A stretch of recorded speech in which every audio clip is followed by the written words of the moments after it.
Good evening, everybody. Scott Stevens with you on a Wednesday evening as we look at another perspective. I want to continue what we began discussing on Monday, which was an aspect of disclosure. It has been a fascinating topic that I have participated in, and not so much the disclosure aspect, but the secrets aspect. Secrets, as we all know, even as kids, mom found out you didn't stay there last night, you were over here, or you took that long way from home, or yeah, you did take that cookie out of the cookie jar. Secrets ultimately get revealed. It just is kind of a law of nature, a divine rule that everything ultimately comes to light. And if I'm not mistaken, there's even a little bit of scripture about that secrets get revealed. Everything is revealed in time. And that's kind of the whole function of time, is to let all those little knots we tie get unraveled and get squeezed out of the system. So we'll kind of pick this up today, and there's so many more topics I wanted to get into, but last night as I was talking with some of the parts of our team at Metadime, we just want to begin to shift this discussion into economics. We've got a book that's coming out, Sink or Swim 2030. It's kind of a survivor's guide, and I know once we get to maybe 2022, 2 years down the road, maybe 3 years down the road, it'll be absolutely worthy of a second edition or a third edition, because things are changing so fast. I'm amazed at even how our relationships with one another have changed. No disease, no encounter we've had in the past has forced us to stay home, to quarantine the healthy. It was always the sick that stayed out of sight, that stayed away, never the healthy. And so that is something that, unless you participated in the Bilderbergs or the Atlantic Council or some of these groups that plan, you would have never known. So we'll start with this and get rolling on this puppy. So disclosure cometh. And if you're familiar with let's just say there are two sides to this, and then there's a whole lot of gray area.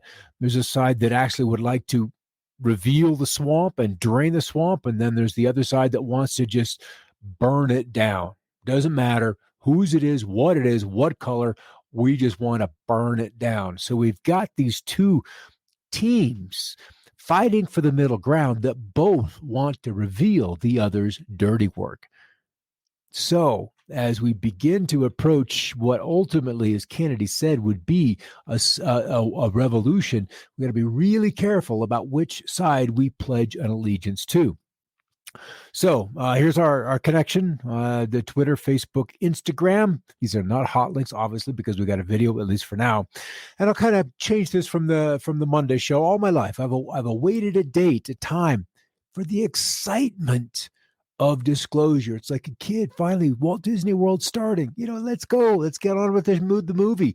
During my younger years, because I was so fascinated with astronomy and sci-fi, I was almost entirely focused on the disclosure of UFOs and aliens. But as my research continued across many other disciplines, and economics was a big part of the one that continued to stick with conspiracy theories. I hear you, Stephen. There's a massive appetite for that out there right now. I mean, utterly massive, because of the situation I just described. We've got two battles going on, and they both want the same thing, and that is a revelation, which is another word for apocalypse. We've had a few movies about that now, haven't we? Thanks for the input, though, Stephen. Okay, so it became clear to me that UFOs are just a single topic, and there still is medicine. How many cures are out there for all, this whole medical dictionary worth of diseases? How many cures have been discovered, stumbled upon, suppressed, used, and not spoken of?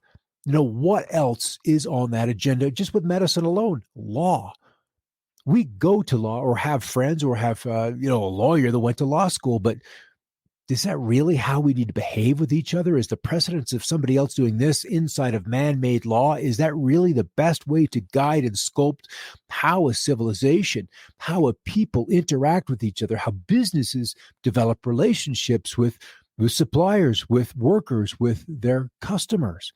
Is our law in need of an entire and wholesale alteration, or do we just like demo it and start with something new? History is written by the victors.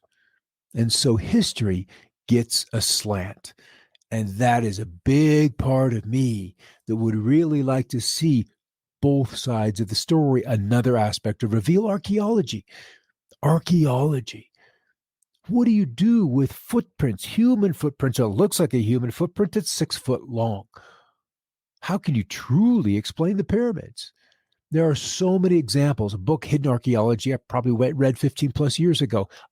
It's probably like 25 years ago. Fascinating bits of this and that and man-made tools, thousands, if not tens of thousands of years old. This is not the first time mankind has walked on this planet. That kind of goes in with geology. And there's this whole another resurgence of disaster geology, of how the planet goes through reversals, changes in rotation, that the planet's surface is scrubbed over and over and over again. And what is it about the sun and the relationship with the surface of the planet that sent us scurrying off to the moon, to Mars, to Venus to look for little beads of pure glass? Are they the same? Were they manufactured, or were they created by the sun at the same time? So there's lots of cycles that have happened, and there's archaeological, there's geological evidence on all of these, at least inner planets, maybe the moons in the outer solar system. We're going there. We're going there to do that archaeology of these ancient geological events. And then in some ways plays into religion and spirituality. You could separate the two, but once you take on a belief system, in time, it becomes a religion. And there's a lot of, I see, room to grow. And the simplest example is look how we treat each other and the animals and plants on this earth. That simple example, look at ourselves, means that area, our belief system in a deity, must be rewritten. Math, physics, the second law of thermodynamics. We saw on Monday Tesla imploring science to begin to study the invisible. And with that, much of physics and by default, our understanding of math will begin to be rewritten. That excites me because potential gets revealed. And that'll play into meteorology, the geoengineering aspect that I came from almost 20 years ago now, where I first got interested in that. If you change the second law of thermodynamics, that means that there are tools, weapons, antenna, frequencies upon which we can look at the natural systems with a different set of eyes. That also excites me. And then there's many, many, many more. As I made up this quick list, and I had more. I got to get going. And then they just kept coming at me, that all of these fields, education. Oh my goodness. All right. So I sensed that a massive data dump is close. Once this dump arrives, and it might even be a drip, so we can gradually digest it and focus on some of these nuggets for more than just a moment. And then we let the researchers who are truly interested in that topic do the deep dive. So if it's an all at once or a drip, I kind of think a drip would keep us more interested in how it's coming about. But as this dump arrives, many of my earlier shows will have context for assisting us in how we rechange our worldview. And I did these shows in a very deliberate order, so we can go back and kind of look at those beginning at the end of May. But then the question persists: what in your reality will you fight to hold on to versus letting go of gracefully? And I know those folks that I grew up with, I was closest to, the one that they will not want to let go of is religion and spirituality. That will be the one that they will hold on to the tightest. We even looked at time travel and how people can influence time travel.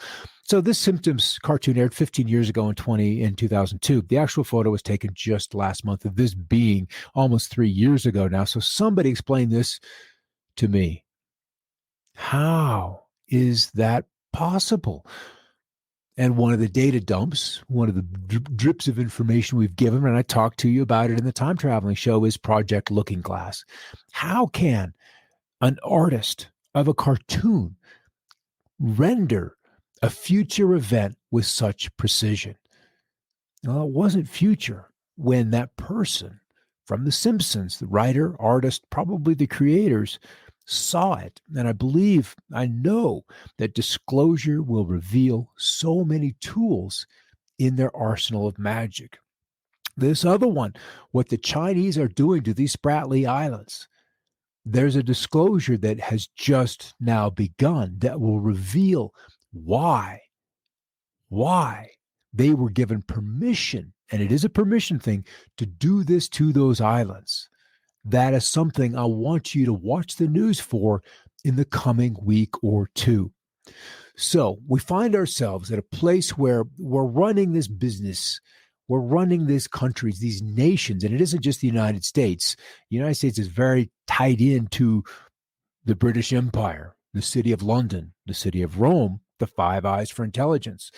But these long-held secrets form the basis of numerous business models and the vast sums of money that are siphoned from the citizens to the corporate citizens. Remember, corporations are now citizens, given with all of those inalienable rights, right to speak, right to act, rights in their own person to their own privacy. That needs to change. That's been in place since the 1800s.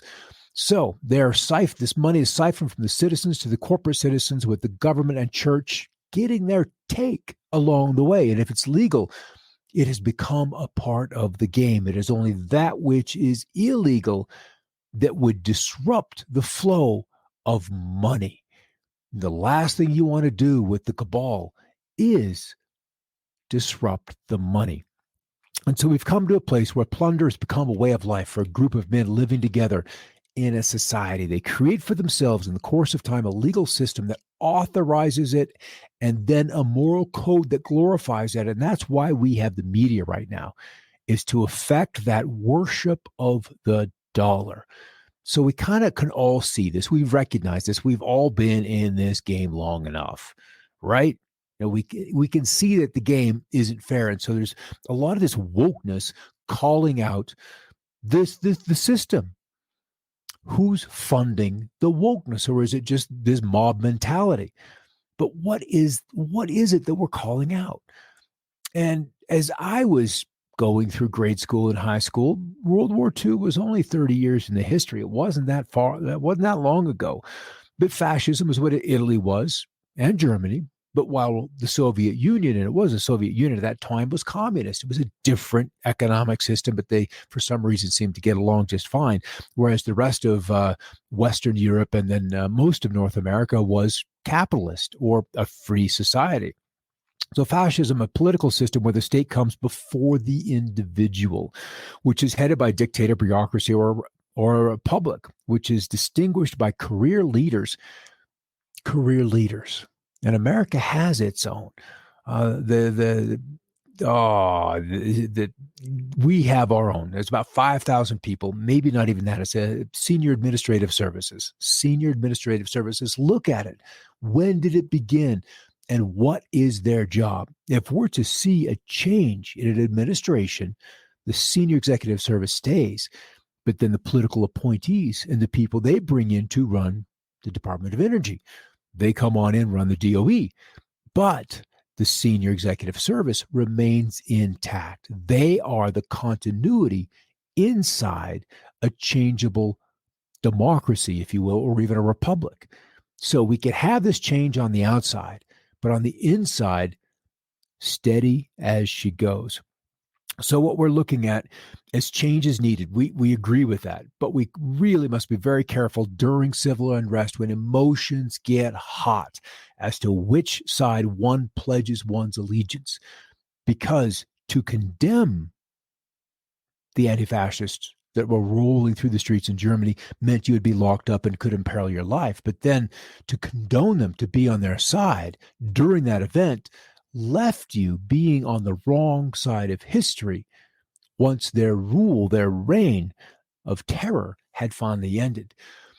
So as Kennedy said, a revolution is coming, a revolution which will be peaceful if we're wise enough, compassionate, if we care enough. And this is the part that I see missing, is that A, it isn't peaceful, And so it means we haven't been using our wisdom and certainly not compassionate. And when you've got such economic disparity out there, when the doors of a Target get broken down, a Walmart looted from, wall to wall in Philadelphia last night, I have this sense that Philadelphia, symbolically being where the Liberty Bell is going to take a brunt of what is coming. Just I don't want to say karmically, but symbolically of what's happening or about to happen in this nation. So Kennedy continues, compassion if we care enough, successful if we're fortunate enough, but a revolution which is coming whether we will it or not. We can affect its character, but we cannot alter its inevitability. So I believe this coming revolution, this is a guided reset. This agenda will force a reveal of the many secrets that have been held so tightly for so very long. We might even get to see the wizard behind the curtain, provided that we, the people, are the ones pulling back the curtain. If we're not the ones pulling back the curtain, they will want to show us who they are, but it will simply be a mask and not the unadulterated truth. So will we have the strength to stay on the up and up with this? All right, we'll finish disclosure here shortly, and we got to get into some solutions. Cures. Remember, we're in an environment where money rules. Money talks. Money makes the world go round. So if we have a cure, again, we're talking about, money. Does that solve the healthcare problem? Does that take money out of the system? Because that's the one thing you're not allowed to do is mess with the money. This was on Twitter recently. I'm a nurse that was forced to take the flu shot in order to work. All of us nurses got sick. It's been 2 weeks and I've steadily gotten sicker. I had to call in last night. I was running a high fever, no appetite, and the worst headache I cannot get rid of. Don't take the shot. These stories are becoming rather common across our increasingly limited venues for open discussion. Something about this COVID event is playing prelude to one part of this planned reset. Interesting when we look back at flus or in vaccines in particular, because every time I would go to the doctor, he's like, dude, get the flu shot. Come on, no. I'm like, nope, no. I think I've done it once in the last 10 years, once. Influenza vaccine, military study, so we're largely unbiased and we have a large pool of subjects to draw statistical analysis from. Influenza vaccine, the military study shows 36% higher odds of coronavirus from 2017 to 2018. So examining non-influenza viruses, specifically the odds of both coronavirus and human metapneumonia virus in influenza vaccine individuals were significantly higher when compared to unvaccinated individuals. It's like this vaccination opened the door for this more aggressive COVID-19 virus to take root inside the body. And if you think you're doing the right thing, and I always think of my mom, being a nurse, she has always done the right thing. So she goes and gets her vaccinations. But she's losing her mind. She's losing her ability to function on her own after being in this healthcare system and being obedient for so many years. I don't know whether there's a causation or it's just coincidence, but it doesn't matter because this is who she has become. And it's an impaired individual. So Bill Gates' former doctor says the billionaire refused to vaccinate his children. It's like the guy that owns Pepsi, or at least high on the board, basically not allowing his children to drink the company's products. Makes sense. So paraphrasing this particular military study, the study highlights the value of the human body's ability to fight against viruses. Apparently, by contracting influenza, the body naturally may reduce the risk to non-influenza respiratory viruses. Due to the flu's vaccine interference with the naturally occurring processes, there may be an increased risk of contracting non-influenza viruses. So the assumption is that while influenza vaccines offer protection against influenza, natural influenza infection may reduce the risk of non-influenza Did you get that? Respiratory viruses by providing a temporary, non-specific immunity against these viruses. On the other hand, recently published studies have described the phenomena of vaccine-associated virus interference. That is, vaccinated individuals may be at increased risk for other respiratory viruses because they do not receive the nonspecific immunity associated with natural infections. I think this is what the people that are on the other side of the mask discussion have been saying, that once we take ourselves out of the market, we choose to reduce our exposure to whatever's out there, our body doesn't need to work. And if you've ever been a workoutaholic and then take 3 months off, what kind of shape are you in Monday morning when you're like, oh, I got to get back to work. I got to hit the bench. I got to hit the trail. I gotta. You're winded. You're winded. And this is an interesting chart that I came across today as well. So what we have are the cases. Again, we're testing. It's not a PCR test to ferret out exactly the COVID virus, but just a coronavirus. The common flu is a coronavirus.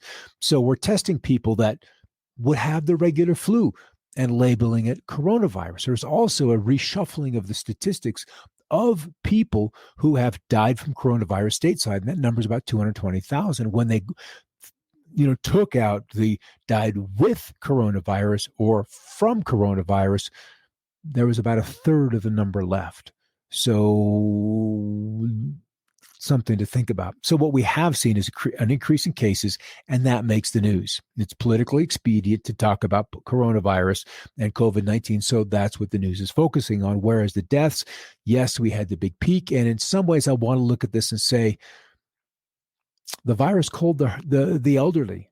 We saw the virus rage through healthcare systems, the invalids, the aged. Those took it on the chin. I mean, really, really hard, especially in New York City, where they were co-housed with positive people. And so we saw that huge surge in deaths, and we haven't seen a recurrent surge. So the other virus has to be cancer. And if we're not well, we can't perform to the best of our ability, even close to that capacity. And we have to be weakened for what I'm seeing as the final assault before the reveal happens, or maybe as the reveal happens. If we can't discuss cures, we can't heal ourselves. If doctors can't discuss or aren't even educated on nutrition, then natural cures, we must remain sickly by default. And I think this is where COVID has come in, is that we're already weakened population, that sadly there's so many of us out there that are just kind of, that's it, Vicky. Cancer is too profitable. Look at this. Cancer industry, probably the most prosperous business in the United States. In 2014, 6 years ago now, there's an estimated 1.66 million new cancer cases diagnosed and almost 600,000 cancer case deaths. It was $6 billion of taxpayer funded cycled through the various federal agencies for research. The NSI, the National Cancer Institute, states that medical costs of cancer care are about $125 billion, with a projected 39% increase to not quite $200 billion by 2020. Well, here we are at 2020, so at least $173 billion. And this is the simple fact, Vic, that the cancer industry employs too many people and produces too much income to allow a cure to be found. This is why we need the reset. The profitability of sick care has to be shown to all, even though we know it. And if we end up with a tumor, you go in, the doctor says, we've got to start chemo right away. You're almost shoehorned into this path. You're drawn into the system. And if you can't afford it, we have a government that will foot the bill. And it's great that can happen. And there are cures. There are cases where people overcome. And just 5 years cancer-free is a success. And sometimes even just one more day is a success. But over the past 100 years, I started looking at different cures for cancer, and they range from everything from diet to resonance. Everything. There's so many ways to deal with this. So many ways. And that's just one ailment out of so many. So what I'm saying is that if we're going to peel back the money that the cabal continues to take out of us, we're going to need that reset. We're going to have to pull the money out of it. And I threw this up there. Insurance policy will hit it again. This is what I have seen money wise, that a little silver, as my personal insurance policy against what's coming. All right, this today, the Dow back at early August lows, crashing almost 1,000 points today. And if you're into charts, if you're into stocks and so forth and so on, a double top means the bull market is mature. We tried to get to the previous highs, couldn't do it. Usually the stock doesn't drop here until bad news happens. Something changed the sentiment. And here we are. We did the drop and we failed once again. So now we're down. S&P, we didn't bust above that ascending line. We couldn't break through that. And so now the path of least resistance is down. If we compare to 1987, we got a little bit of a chart here, but straight ahead is likely a cliff. We're seeing Europe locking down because of COVID. The states and some governors, Idaho being the exception, just this week, they pulled back all COVID restrictions. So citizens of the state of Idaho are free to go about the cabin. So we've got to deal with the money thing. And where we have let this take us is once a nation parts with control of its credit, it doesn't matter who makes the laws. And this was a Rothschild quote from some time ago. The actual quote was attributed to Mayor Amschel Rothschild, is permit me to issue and control the money of a nation, and I care not who makes its laws. Makes complete sense. You can strangle the economy of a nation by stepping on the money supply. You can encourage indebtedness with cheap or zero interest rates. Ultimately, who that money has been lent to must pay it back, or they become credit unworthy or default, meaning the lender would lose the investment. And in previous times, the lender would only lend other depositors money. But we've even left that system behind, that sense of responsibility to your shareholders, to your credit union members. You're lending their money out to another member to buy a car, to borrow a house. But we have it to the point where simply what we are doing is creating money out of thin air and then lending it out. So if you default on something that is imaginary in the first place, all you're doing is putting a stain on the ledger. So this is where we used to be. This was exchange. This was lawful money, as was stated by legalese, if you will. So was silver and gold. Silver backed the paper, or gold backed the paper currency, and silver was in circulation in your pocket. So we bring into this lawful money. And ultimately, to kind of wrap this up, or at least bring this back to where we're going with disclosure, is that if we change the monetary system of this country, if we change the need to charge borrowing costs, to charge interest, which there are some religions, some very old religions, where it was illegal to charge usury. And here we are charging it. And that is what is ultimately going to bankrupt the United States, is the inability to even make interest payments. So lawful money is any form of currency issued by the United States Treasury and not the Federal Reserve System, which has been around for 100 plus years. This includes gold and silver coins, treasury notes, treasury bonds. Lawful money stands in contrast to fiat money, which is what you have in your wallet purse right now, in which the government assigns value even though it has no intrinsic value because there's no metal standing behind the fiat money. Fiat means by decree. So fiat money includes legal tender such as paper money, checks, drafts, and banknotes. Lawful money is also known as specie, which also means in actual form. Lawful money is currency issued by the U.S. Treasury, such as gold, silver coins, treasury notes, and bonds. Fiat money is not lawful, but right now is considered legal tender. The difference arises from the Constitution, which specifies gold and silver as the legal form of tender for debts. Hence the varied interpretation, since new forms of payments have come into circulation since 1787. The Federal Reserve Act of 1913 gave the Federal Reserve the right to issue Federal Reserve notes, which are backed by the government and redeemed in lawful money, but did not specify what lawful money meant. This becomes and may become a very important distinction. In 1933, Congress amended the Federal Reserve Act to include all U.S. coins and currencies as legal tender to avoid any confusion about what type of money is legally permissible.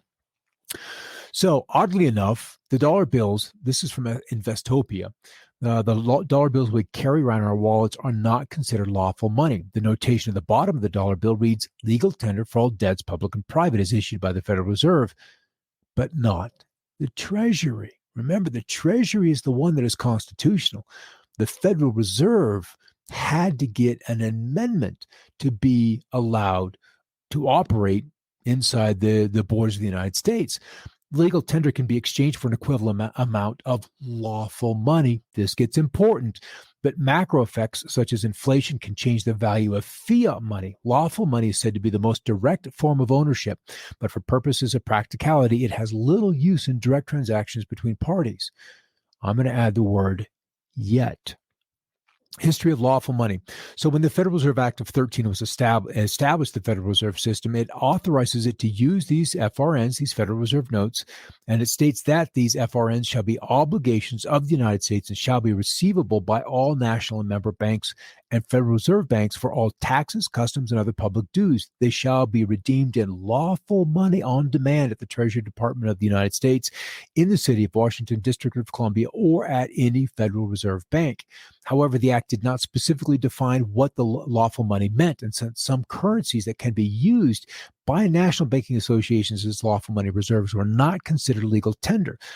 So where I'm kind of going with this is that the money we may be using, these dollar bills, may not actually be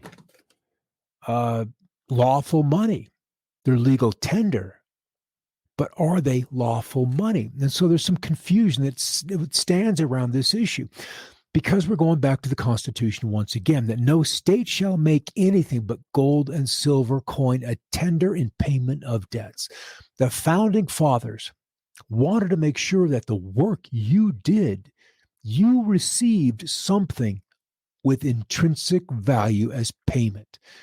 And the United States, when we did work, and we shipped that work, whether it was automobiles, whether it was corn, whether it was wheat, overseas, what we received to settle that balance was gold or silver until 1971.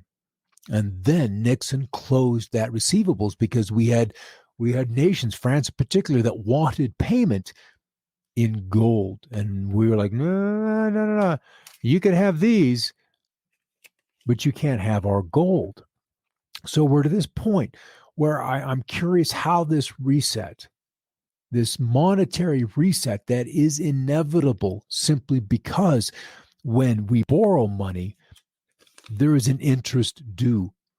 And when the Federal Reserve System creates $100,000 to go to a portion of a house, then that 30-year note that person, that couple went into debt for to get that Federal Reserve notes to go buy the house, it's going to cost them nearly $300,000 when all is said and done to pay off that $100,000 house. And that's the expensive interest. And that money is not created. That has got to be scoured from outside or from within that system to then pay off that bank, that credit union, the FHA for that. So this is where I see, and that legalese system that allowed for or insisted that no usury be charged also had a system of debt jubilees. Every 50 years, debt was wiped away. And once that debt was wiped away, it brought back the life into the economy, because the saddle that you were carrying on this journey of life was suddenly much, much lighter.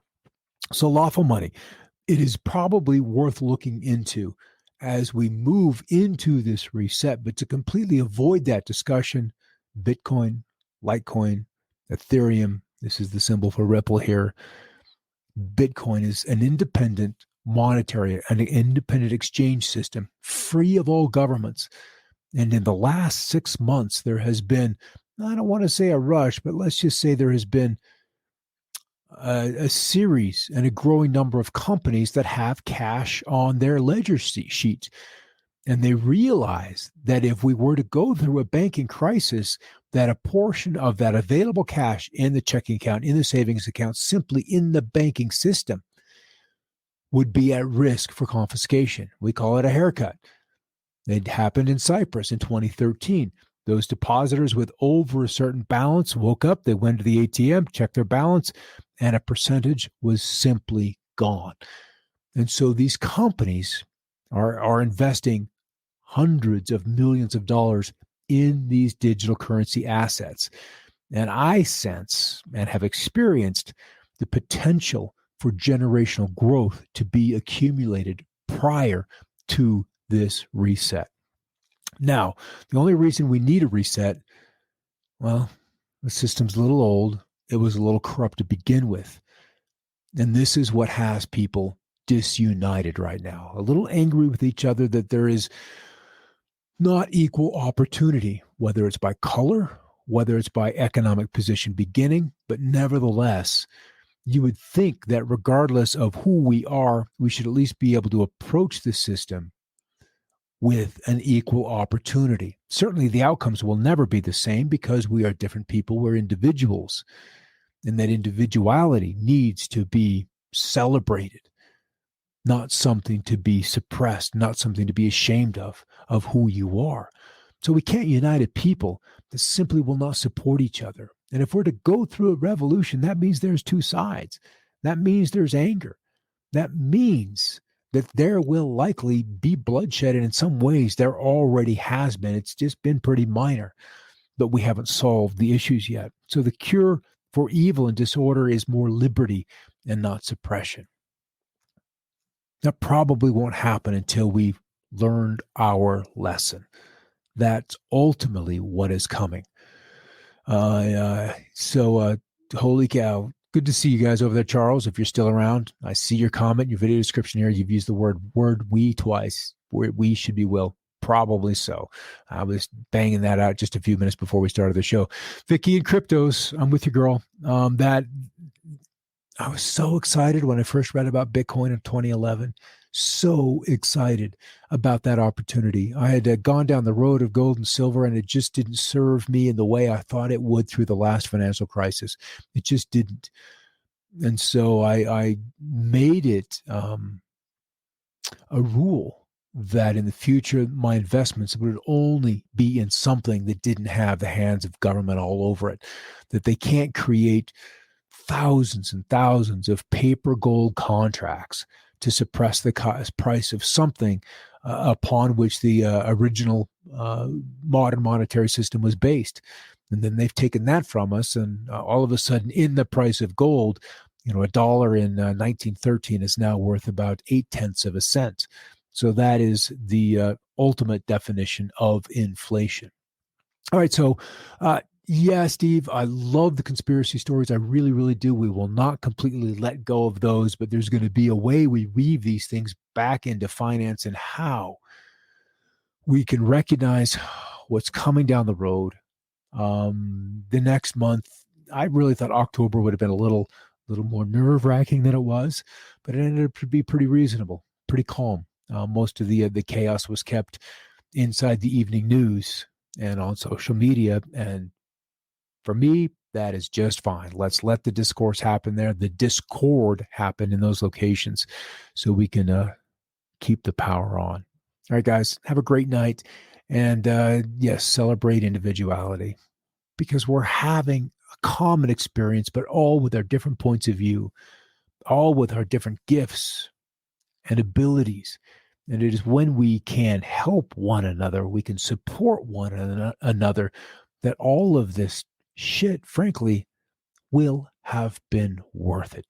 So if you're catching this on a replay, do a hashtag replay. And because I can see the numbers climbing over there. So you're coming in towards the latter part of the game. So rewind and start it from the beginning, sit through and leave some comments. And I just want to say that some of the content is being shifted over to BitChute just because. Just because. All right, guys, have a great night. I'll catch you tomorrow, 5 o'clock Mountain, for a little look at the weather. We had Zeta make landfall. You got to love a hurricane. What are we, six letters into the Greek alphabet? Unbelievable. But I wouldn't expect anything less from 2020. And I can guarantee you this show isn't done. There's a whole nother chapter 2 yet to go. This year has got a lot to go in the next 60 some odd days. Have a great night, and I'll catch you tomorrow. In the meantime, please keep looking up.